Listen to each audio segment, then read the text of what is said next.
एक 62 साल के रिटायर्ड आर्मी जवान ने ये साबित कर दिया। हालांकि उन्होंने साबित नहीं किया, उनसे शायद करवा दिया गया। हर किसी की चाहत होती है कि वो अपनी उम्र का जो एक आखिरी पड़ाव होता है वो अच्छे से शांति से बिताए और कोई ना कोई उसकी केयर करे। स्पेशली हमारे देश में बहुत बड़ी आबादी है जो अकेले रहती है, उनका कोई साथी नहीं है। इस बुजुर्ग ने भी शादी की 30 साल की युवती से, लेकिन शादी के 2 दिन बाद ही ये सब कुछ लूट के फरार हो गई। फिर क्या हुआ? रिपोर्ट।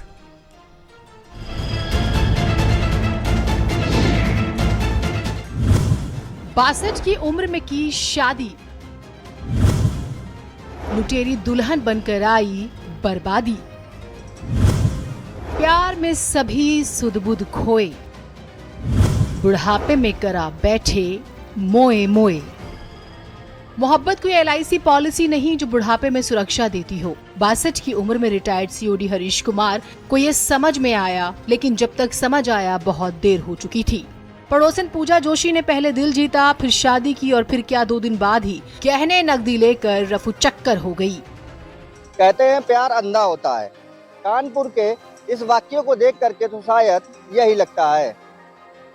कानपुर में एक 62 वर्षीय रिटायर्ड COD कर्मी ने एक महिला से अकेलेपन से निजात पाने के लिए विवाह किया, लेकिन शादी के महज 2 दिन बाद ही महिला 3 लाख के जेवर और 2 लाख रुपए नकदी लेकर के रफू चक्कर हो गई।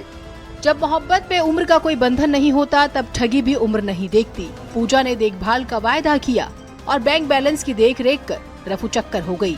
अब सेना के रिटायर्ड योद्धा की यही ख्वाहिश है कि उनका सारा पैसा और जेवर उन्हें वापस मिल जाए।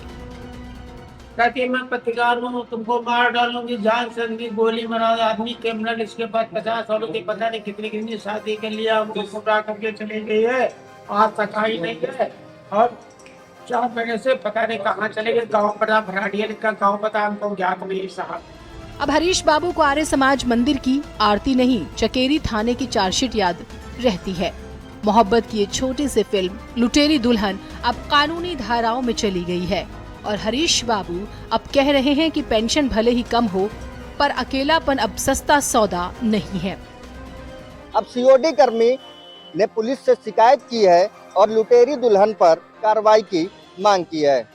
कैमरा पर्सन आकाश के साथ दीपक मिश्रा, भारत समाचार, कानपुर। आपने एक कहानी देखी जो लगातार सोशल मीडिया पर वायरल है कि समधी